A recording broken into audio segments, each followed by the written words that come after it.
Anda memang ada aturan yang harus diikuti, tapi ada kemanusiaan yang dikedepankan. Singkat saja, artinya kita harus tetap membuka bantuan dari asing atau tidak? Harus membuka, Mbak. Itu harus dibuka. Tetapi memang ini harus dibuat aturan yang jelas.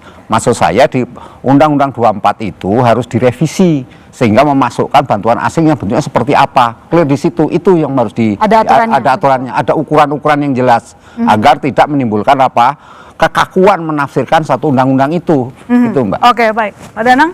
Ya, saya kira semua bantuan harus diterima. Nah, masalahnya sekarang ini kan tadi menyambung pertanyaan Odana tadi kan bedanya apa dengan yang dulu. Sekarang ini maunya kan komando semuanya kan, di bawah komando presiden, termasuk bencana komando presiden. Akibatnya kekacauan dalam koordinasi.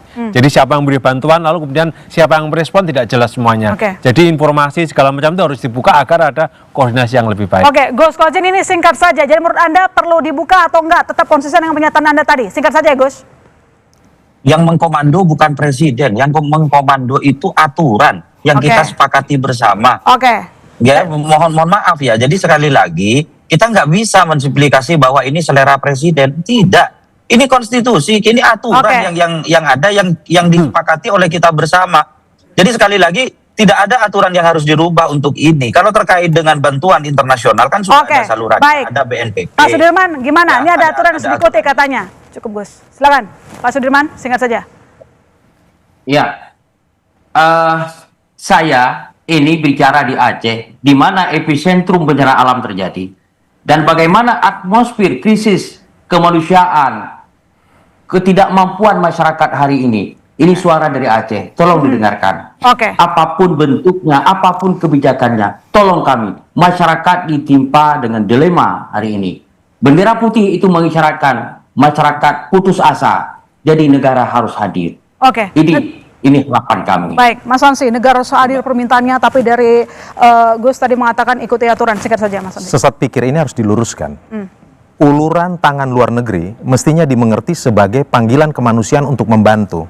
Dan bantuan luar negeri itu tidak menegasikan otoritas atau mendegradasi kedaulatan negara Republik Indonesia ini. Jadi jelas, kalau kita bicara kemanusiaan dan bicara ekologi, itu common but differentiated responsibility, bersama-sama, bersinergi, kolaborasi. Dan presiden tentu yang harus memimpin ini. Presiden ini ibarat konduktor yang memimpin orkestrasi ini, dan para menteri ini harus bekerja fokus, konsisten. Tentu rujukannya adalah undang-undang, dan yang rakyat inginkan negara hadir. Apa ukurannya? Ukurannya semuanya beres di lapangan. Itu poinnya. Mas Iwan, jadi presiden sebagai konduktor atau harus merujuk undang-undang seperti disebutkan oleh Gus Kozen tadi? Kalau kita bicara presiden, political will-nya harus memang berdasarkan pada apa yang harus, kalau kondisi seperti ini kan, apa yang harus segera dilakukan. Jadi seperti yang kita diskusikan dari awal, harus dilakukan hal yang sangat luar biasa menurut saya. Jadi apapun yang diperlukan terkait dengan percepatan penanganan di lapangan, saya kira harus dilakukan. Mas Sultan, singkat kesimpulan Anda. Saya mau koreksi kata-katanya Presiden Prabowo yang mengatakan bahwa dia tidak punya tongkat Nabi Musa. Sebenarnya Pak Prabowo itu punya tongkat Nabi Musa. Tongkatnya apa? Dia itu adalah orang paling berkuasa di negeri ini. Ya, dia punya wewenang paling tinggi di negeri ini. Dia memegang kendali ABRI dan TNI dan seluruh birokrasi pemerintah pusat. Dia memegang kendali APBN 3.600 triliun.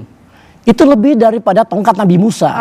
Tinggal kita tunggu di sini adalah empati dan kompetensi Pak Prabowo dalam menangani krisis. Mbak Dina, ini singkat saja. Dengan kejadian yang sekarang, apakah ada hak dari warga mengadukan ini ke hukum internasional? Risiko terbesar dari perdebatan yang seperti ini, yang muter di tempat saja, kalau dilanjutkan seperti ini terus-menerus, kita ada di tebing pelanggaran hak asasi manusia. Satu, karena orang yang membutuhkan suaranya dibungkam, dianggap bukan kebenaran, tidak didengar, tidak direspon. Dan kita pun, masyarakat internasional, masyarakat sipil yang ingin terlibat, itu juga dianggap negatif. Itu sudah termasuk pelanggaran hak asasi manusia. Baik, terima kasih semua narasumber saya dan para mahasiswa. Kita tunggu kebijakan pemerintah pusat mengedepankan kemanusiaan sesuai aturan. Saya pamit, sampai jumpa.